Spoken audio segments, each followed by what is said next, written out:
여러분 안녕하십니까, 반장입니다. 최근 중국 경제를 바라보는 시점은 크게 두 가지로 요약할 수 있습니다. 중국 경제는 구조적 한계로 인해 정점에 도달, 이 때문에 앞으로 중국이 미국을 추월할 일은 절대 없을 것이라는 중국 정점론과 이 정점론을 확대 재생산해 단기적으로도 중국이 경제 위기에 직면하여 체제 위기나 붕괴를 경험할 수 있다는 중국 위기론입니다. 국제통화기금이나 세계은행과 같은 국제기구, 그리고 세계적인 민간 투자 회사들은 중국의 성장률 둔화를 전망하면서 대체적으로 중국 정점론에 동조하는 모습을 보여왔습니다. 하지만 중국 위기론에 대해서는 의견이 분분합니다. 혹자는 이를 과장이라고 주장하고, 혹자는 중국 위기론을 기정사실로 받아들이기도 합니다. 전체적으로 보면 중국 위기론이 주도하며 유튜브나 각종 언론 매체들의 보도를 보면 당장이라도 중국 경제가 망할 것 같은 의견들이 줄을 이루지만, 문제는 이것이 객관적인 현실을 반영한 것이 아니라 희망적 사고와 주관적 관점이 강하게 투영된 주장이라는 데 있습니다. 결국 이를 무비판적으로 수용하면 우리는 국제정세와 중국을 잘못 판단하게 돼 우리나라의 국익에 크게 해가 될 수도 있기에 중국 내부를 더욱더 철저히 잘 살펴볼 필요가 있습니다. 한 나라의 경제활동 수준을 파악하기 위해서는 그 나라의 경제활동 지표가 필요합니다. 국내 총생산, 국민 총생산, 국제수지, 경제성장률, 실업률 등이 이에 속하는데요. 그렇다면 세계의 공장이라는 중국의 2024년 경제활동 지표는 어떨까요?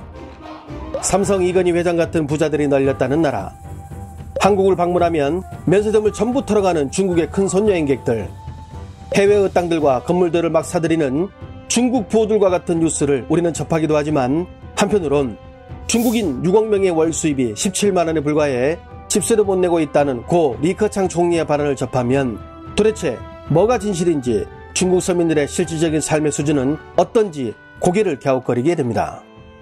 최근 중국의 플랫폼에서는 한 달에 1만 위엔, 하나로 약 190만 원을 벌지 못하면 남편감으로 적합하지 않다는 주장이 나와 논란이 되고 있는데요. 그렇다면 중국 여성들에게 남자는 한 달에 얼마를 벌어야 가난한 사람으로 보이지 않을까요? 지금부터는 이해를 돕기 위해 인민표로 나오는 모든 수치들은 전부 하나로 바꾸어 표현하도록 하겠습니다. 你觉得你月薪一个月多少钱才不算穷？30万月薪不算穷，5、6千吧。5、6千不算穷。对，5、6千就够花了，对吧？这样。差不多。女生的话可能6000吧，男生可能要1万多。那你肯定要那个，而且你男生要交个女朋友啥的，你一个月1万多就算比较正常的。 창업을 해 한 달에 수천만 원을 벌고 있다. 연봉이 6천에서 7천만 원 정도다. 26살 배달 라이더인데 3년을 일해 2억 원을 벌었다. 북경에서 노점을 하는데 월병을 팔아 한 달에 570만 원의 수입을 올리고 있다. 중국의 플랫폼을 보면 이런 글들을 수도 없이 접할 수 있습니다. 그들이 사는 세상은 정말 그럴까요? 올해 4월 중국 국가통계국은 1사분기 중국 국민의 수입 통계를 발표했습니다. 발표에 따르면 중국인들의 평균 수입은 약 124만 원으로 6.8%가 증가했는데, 이를 월 단위로 환산하면 한 달에 약 40만 원을 벌어들이는 것으로 나타났습니다. 다시 말해 내 월 수입이 40만 원을 넘으면 중국에서 평균 이상을 버는 것을 의미하게 됩니다. 그런데 왜 중국에서는 이 평균 이하의 수입을 버는 약 9억 4천만 명의 목소리는 들리지도 않고 볼 수도 없는 것일까요?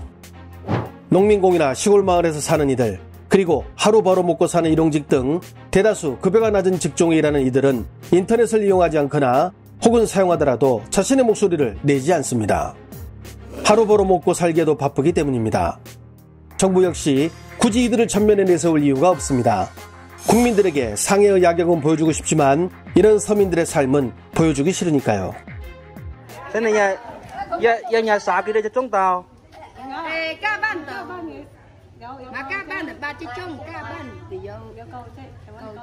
Cậu cho chó à? Cho nhà do sống đăng tiền mà. Bằng gì mấy gì nhà? Cậu cho chó. Béo hơn mình nè.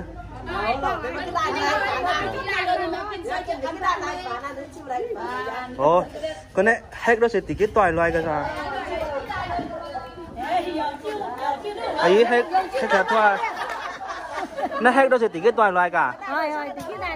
올해 2월 29일 국가통계국이 발표한 국민경제와 사회발전 통계 수치를 보면 중국인들의 실제 삶의 수준을 좀 더 정확히 볼 수 있는데요. 통계국은 중국인들의 수입을 5단계로 구분했는데 2023년 중국 최하층의 연소득은 약 170만 원, 월 수입으로 환산하면 약 14만 원입니다. 반면 고소득층의 연수입은 약 1,800만 원으로 한 달에 약 150만 원을 버는 것으로 나타났으며 이들이 중국 전체 인구의 10%를 차지한다고 발표했습니다. 이런 수입의 차이는 자연스럽게 부의 편중을 불러일으키는데요.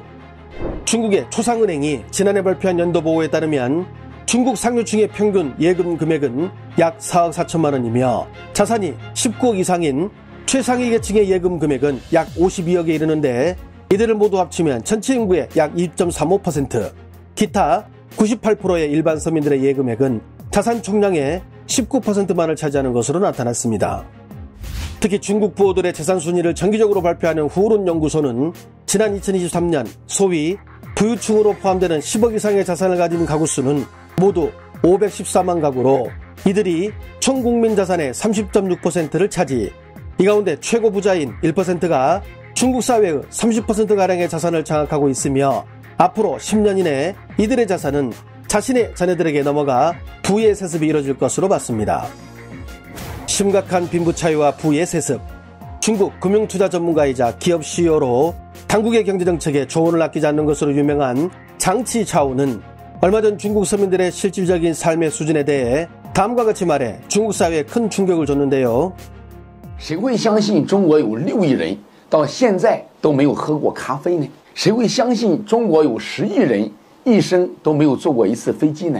打开了手机，每天看到的都是豪华的生活，吃的都是海鲜，喝的都是红酒，开着豪车，住着豪宅，个个嘛都是月薪10几万、几十万，年薪100万、1000万、亿万。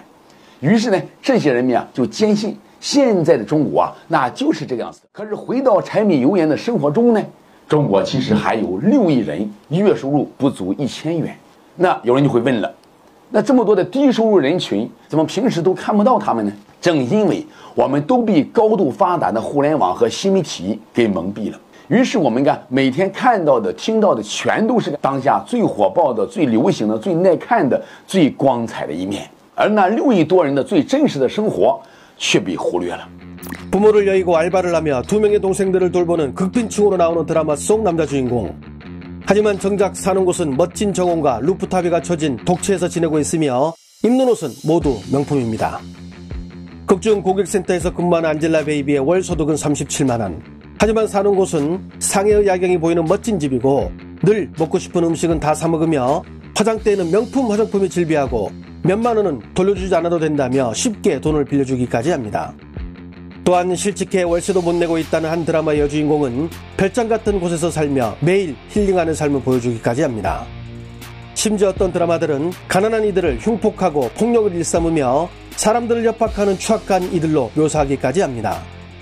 언론과 매체들이 철저히 가난한 이들을 가리고 거짓을 보여주니 사람들의 눈에는 진짜 가난한 이들이 보이지 않고 자신 역시 나쁘지 않게 살고 있다는 착각에 빠져들게 되는 것입니다.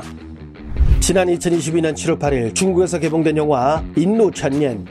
간수성 농촌에서 태어났지만 가정에서 버림을 당하고 결혼한 노총각과 여성장애인이 가난한 생활에서도 낙관적으로 살고 있는 이야기를 담은 이 영화는 출연진 대부분이 전문 배우가 아닌 현지의 농민들로 이루어졌고 중국 서북부 농촌의 빈곤한 모습과 농촌 남성들이 장가가기 어렵거나 식량 부족 등 현실 상황을 실감나게 그려내 많은 이들의 공감을 불러일으켜 약 3억 7천만 원의 제작비로 198억 원의 흥행수익을 올리며 대중들의 큰 관심을 받았습니다.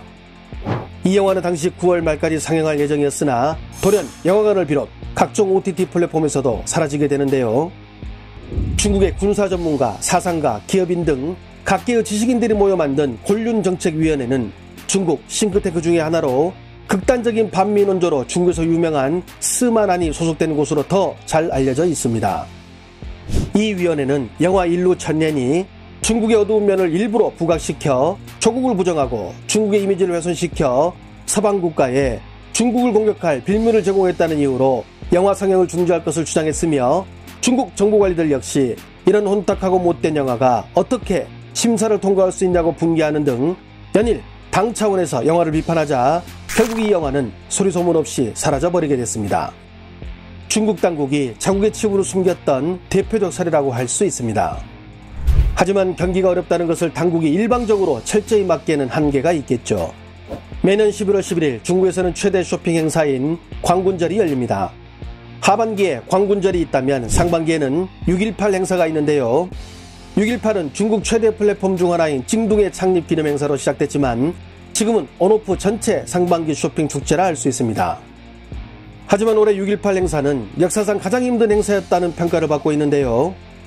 과거와 달리 이번 행사에서 주로 팔린 제품들이 2,000원에 20개를 주는 간식거리나 1,500원에 30개의 화장지를 주는 상품 등 사람들이 대부분 주로 값싸고 양 많은 물건들 위주로만 주문했기 때문입니다. 뿐만 아니라 올해는 우리나라 당근과 비슷한 중고거래 플랫폼인 시엔위나 쭈안쭈안을 이용하는 사용자 수가 벌써 6억 명을 돌파했으며 거래 내역 또한 30%나 증가했는데 이렇게 일반 서민들이 싼 것을 찾으며 철저하게 소비를 줄이고 있다는 점은 지금의 중국 경제 상황을 직접적으로 보여주는 예시라 할 수 있습니다.